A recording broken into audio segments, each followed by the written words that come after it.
আপনি কি জানেন 2025 পদ্মশ্রী তালিকায় রয়েছে বাংলার এই 9 সন্তান। তালিকায় অরিজিতের সাথে সাথে আর কারা রয়েছে এই পদ্মশ্রী তালিকায়, আসুন তা জেনে নিই। 76তম প্রজাতন্ত্র দিবসের পরেই 2025 পদ্ম পুরস্কারের তালিকা ঘোষণা করেছেন কেন্দ্র সরকার। 2025 সালে মোট ভারতের 139 জনকে পদ্ম সম্মান দেওয়া হচ্ছে, যার মধ্যে পদ্মবিভূষণ পাচ্ছেন 7 জন, পদ্মভূষণ পাচ্ছেন 19 জন এবং 113 জন রয়েছে পদ্মশ্রী প্রাপক।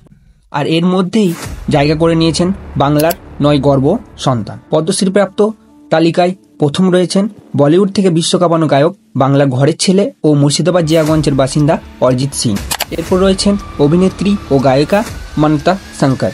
সমাজসেবী ও সন্ন্যাসী হিসাবে রয়েছেন ভারত সেবাশ্রম সংঘের বেলডাঙ্গার প্রধান কার্তিক মহারাজ। সঙ্গীত শিল্পী হিসাবে রয়েছেন পণ্ডিত তেজেন্দ্রনারায়ণ মজুমদার।